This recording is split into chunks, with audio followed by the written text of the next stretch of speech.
Let's talk airlines, though. Let's talk about the airline travel sector. Garuda may not sound familiar to you yet, but it will soon. The Indonesian airline is one of the few to now have been authorized by the European Union to resume flights into Europe after being banned for safety issues over the last couple of years. Joining us now as a first on CNBC is Garuda Airlines President and CEO, Emir Sattar. Yeah. Welcome to the program.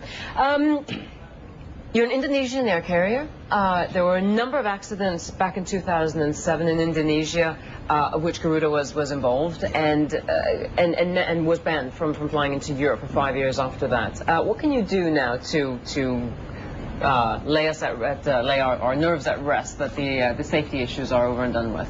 Well, okay. Right now, after when we were banned, we worked to improve our safety. And we were accredited with the IATA safety standard, which is the IATA standard. But bear in mind, that ban was basically not only for Garuda. That ban was for the whole Indonesian airlines. So it was also more related to the regulators also. Whereas Garuda, we flew to Australia, we flew to Japan, we flew to Korea, and we were allowed, and we were being audited very regularly on the safety standards. But I look at your projections, and I mean, they're very bullish projections for yourselves and for where you see yourself by 2015, for an example. You're also looking at an IPO next year, for an example. This coming, of course, in a time when we're still sitting in a recession and when the tourism and travel sector is suffering immensely. I mean, why are you choosing to do this now? Garuda, we are quite blessed being in Indonesia. Basically, Indonesia's market is still growing.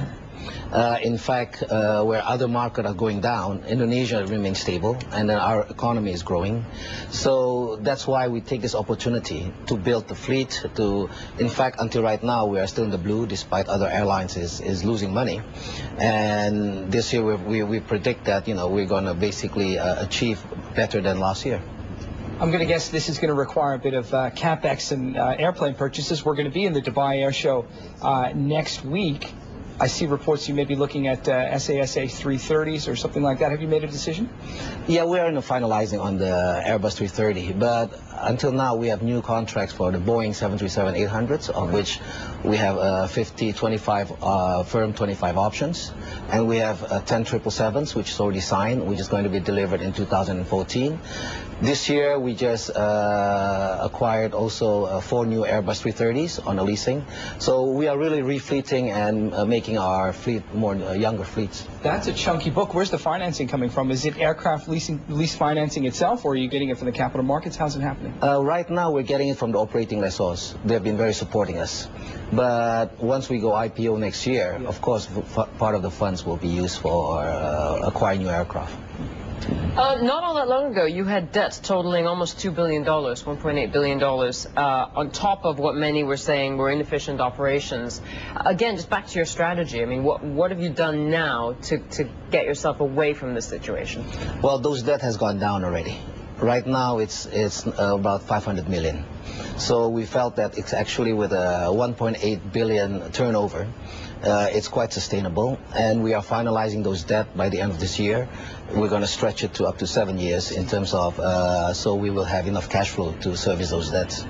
One thing that the European carriers and to a lesser extent US carriers over the years have failed to do is keep capacity limits in place so that pricing can be sustained. The European airline industry is littered with national flag carriers who want the national flag carrier but don't actually make enough money.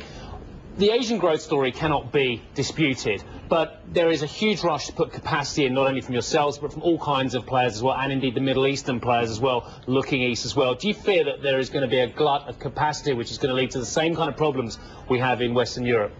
I think, yes, there will be, where you see all these orders of new aircraft, everything. But looking at Garuda itself, we have a strong domestic market, and we are quite strong in the region. Basically between our traffic between Australia, Japan, Korea, and Indonesia.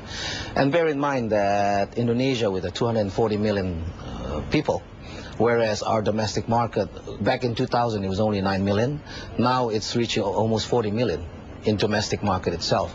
So we are tapping on those opportunities. Actually, before we say goodbye to you, let's ask our guest host today what his views are on the airline industry as well. I mean, I've cited the Western flag carriers and how they've just got it wrong decade after decade.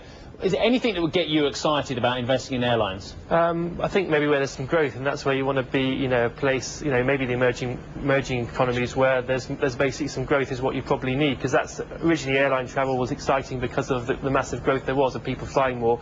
Mature markets, it gets a lot more difficult, and with the national carriers, they've always interrupted the ability for the public companies like, you know, British Airways and Co. to actually make money because of the problems there. That's got a little bit better, I guess, but it's still an issue, I think. There's a viewer email who asked a question on those very same lines with respect to government assistance for carriers in Western Europe. Japan Airlines, of course, is getting some government funding. You could argue on an infrastructure basis that airlines are just as important as autos, which get significant support from governments. British Airways is having a very difficult time. Doesn't employ the same kind of numbers, though, does it? No, the employee number, that's true, but then... But isn't that why they're getting the aid? I think, yeah, well, the Civic would say it's employees, and the government says it's all about infrastructure importance. What are your thoughts? I think airlines should be run on a private basis. I don't think they should be supported by the government. Because why? I mean, with the support of these government, you become inefficient. And when you are basically running by yourself, then you become more efficient. But your government is appointing members to the board, though, isn't it? Yeah, we are still wholly owned by the government. Right. But I guess... prefer to be independent. Yes, and in fact, when we asked government support, we did not really get the whole government support. And then how we restructured our debt was basically without government support.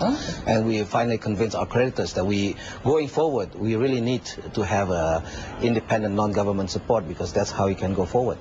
Good. Thank you very much indeed for talking about your company, and indeed the broader industry as well. Very, very nice to see you today, sir. Amir Sattar, the President and Chief Executive of Garuda Airlines.